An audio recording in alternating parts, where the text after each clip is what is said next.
दोपहर का समय था, सूरज आसमान में पूरी तरह से चमक रहा था और हम Ross and Smith twin islands की उस खूबसूरत दुनिया में थे।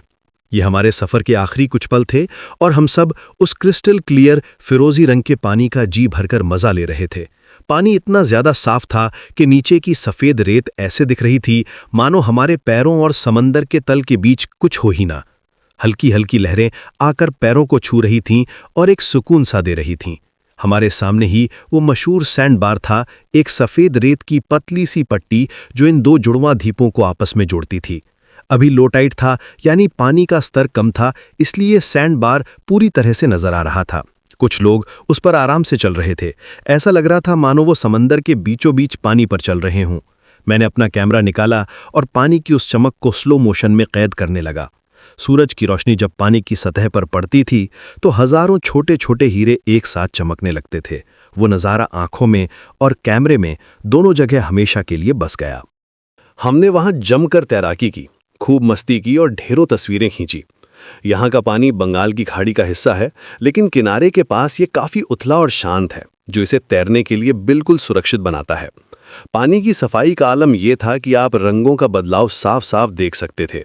किनारे के पास जहां पानी हल्का नीला था, वहीं थोड़ा आगे जाकर वो गहरा और पन्ना हरे रंग का हो जाता था। जब हाई टाइड होता है तो ये सैंड बार पूरी तरह से पानी में डूब जाता है और दोनों द्वीप अलग अलग हो जाते हैं। हमने रेत पर चलते हुए कोरल के कुछ छोटे छोटे टुकड़ी और समुद्री जीव भी देखे। यहाँ आने का सबसे अच्छा समय अक्टूबर से मार्च के बीच होता है, जब समंदर बिल्कुल शांत रहता है। मॉनसून के दौरान तो यहाँ का समंदर काफ़ी अशांत हो जाता है। आप सोच रहे होंगे कि आखिर यहाँ का पानी इतना साफ क्यों है। इसकी 3 बड़ी वजहें हैं। पहली, यहाँ पोल्यूशन का स्तर बहुत कम है। दूसरी, यहाँ कोई बड़ी कमर्शियल एक्टिविटी नहीं होती जो पानी को गंदा करे।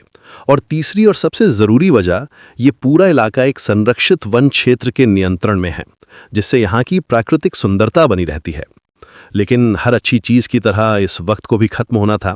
दोपहर ढलकर शाम की तरफ बढ़ रही थी और हमारे वापस जाने का समय हो गया था।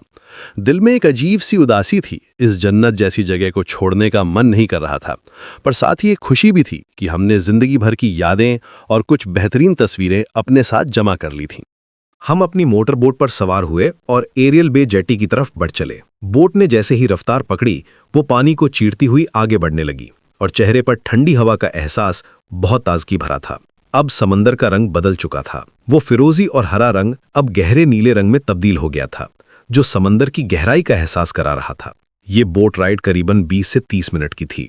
इस दौरान हमें कभी कभी छोटी मछलियों के झुंड पानी में तैरते हुए दिख जाते थे, तो कभी कुछ समुद्री पौधे पानी की सतह पर तैरते हुए नजर आते थे। दूर हमें डिगलीपुर की तटरेखा की हल्की सी झलक भी दिखाई दे रही थी। जैसे जैसे हम जेटी के करीब पहुंचे, हम मैंग्रोव के घने जंगलों के बीच से गुजरे। ये एक अलग ही अनुभव था। करीब 25 मिनट बाद हमारी बोट एरियल बे जेटी पर आकर रुकी। जैसे ही हम बोट से उतरे, हमारी नजर आसमान पर गई।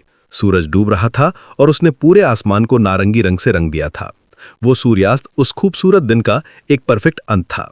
जेटी से हम डिगलीपुर शहर की ओर चल पड़े।